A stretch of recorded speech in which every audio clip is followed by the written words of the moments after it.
Hello and welcome to the CDO Magazine interview series. I am Denise Collison with SHI International, and we are partnering with CDO Magazine, MIT CDOIQ, and the International Society of Chief Data Officers in a series of interviews. And today I have the pleasure of talking with Bojan Duric. He is the Chief Data Officer of the City of Virginia Beach. Welcome, Bojan. How are you today? I'm doing good. Thank you. Thanks for having me, and definitely looking forward for some discussion to have. You are acting as an agent of change in your current role. And I know that one of the main reasons that you're doing so is to accelerate digital transformation and promote this data-driven culture that you've already talked about, how it's, sort of touches everybody within the organization. So can you tell us about some of the things that you've done in order to create that change at the city? So I would say communicate. So and what needs to be done, and as a matter of fact, what needs to be acknowledged. And there are a couple of things that now, when I reflect, I wish I did differently. So, but at some point, at least, it's good while you're moving to your goal, regardless how fast or slow you go. But the movement is important. So the change is the movement. The change is inevitable. So it is time for us to just acknowledge it. The other thing is going to be, you know what? We have to acknowledge that there are some people that, as a matter of fact, are welcoming change. Yeah. So I'm going back on the influence and all of that. So how I actually did approach, like communicate, but the question is always, yes, how and who and what. So it is not just like talking and knocking at the doors and all of that. So my approach, the first one was like identifying those, I call that impact influence matrix, where I actually put my customers and the projects, saying how much we can influence. That was horizontally in my mind, saying, you know what, how many of those disciples, let's put it this way, I can have, so I can influence, since I don't have any direct supervision on anything like that. So you always need to influence. So I would go then vertically, I was like, how impactful that is. So when I said impact, I'm talking about like, if I do some changes and influence those folks to do something like this, how much of the impact we are creating. Almost like in each and every like business, you would calculate your ROI at this point. That was my ROI. So when you actually you find that smaller group of your followers and going like this, and then you are finding your sponsors. I call them sponsors, identifying those leaders that if I influence your team and I do this, we can get this. So it is almost like managing supply and demand and showing the value. And that's kind of like easier said than done. And as a matter of fact, the hardest piece is, as a matter of fact, to show that value. So you have to figure out what's the value, because nobody wants to change until they see the value. And one of the things which I said I wish I could actually do differently, and I'm now kind of leveraging that a lot, and I almost sharing with everybody. And someone was like, "Oh my God, Brian, you didn't realize that earlier." It was the culture is hard to change. So the culture is, as a matter of fact, evolving. So one of the piece advices was always like, find one of those strong cultural traits and leverage it, ride on it. So in my case, the first thing I did with the promoting the data-driven culture and finding those disciples or influencers, however we call them, I actually thought, you know what, let's not be informal.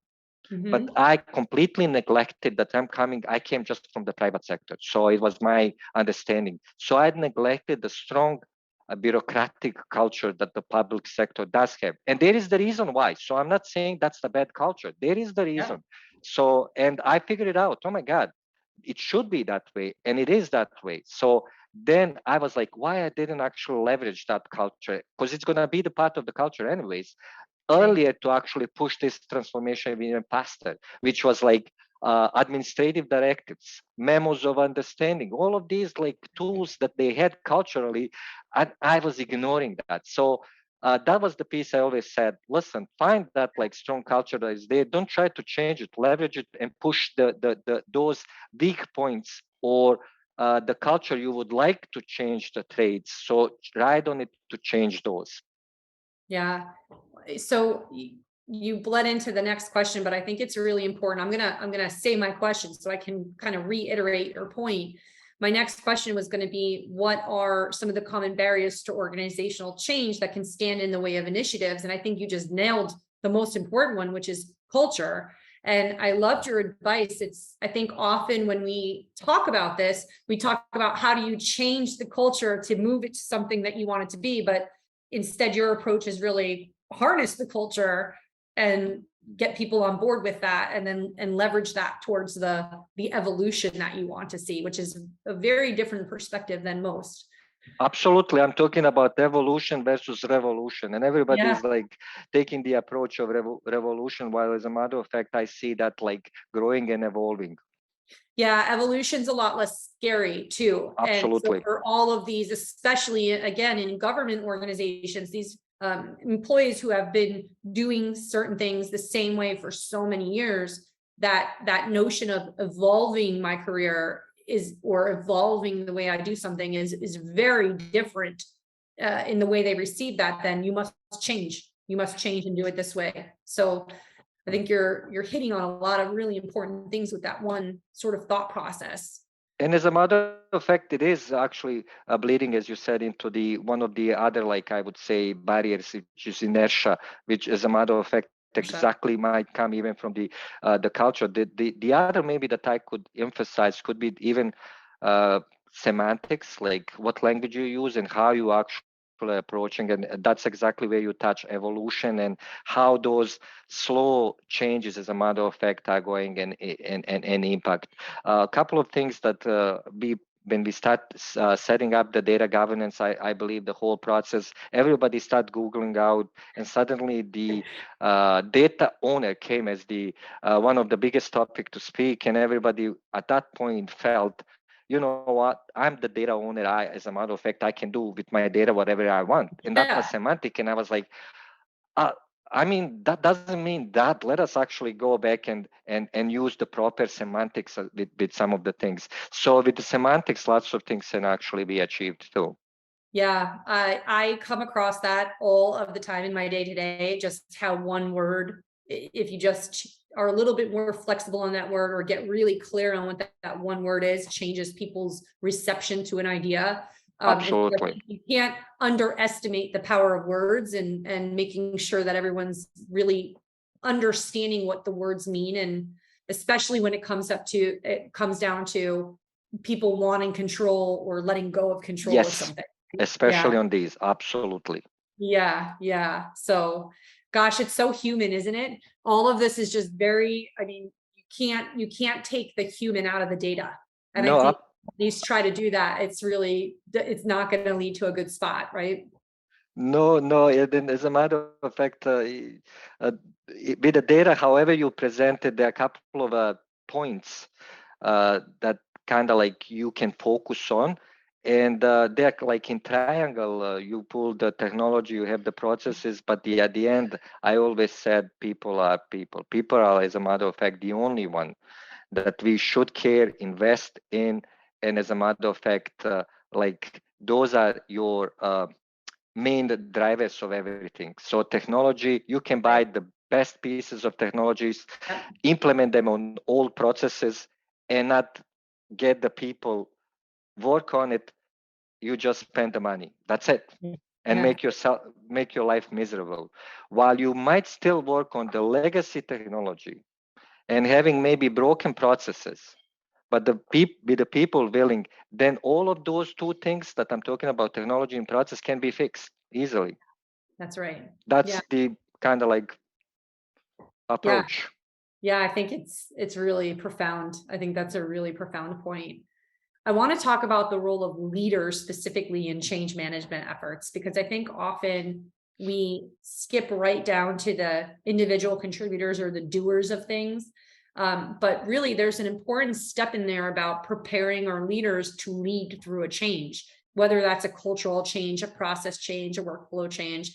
And, I just recently I recently reorganized part of my business, and I spent a lot of time at that, sort of middle manager level, trying to get them prepared for what was to come. And it still wasn't enough.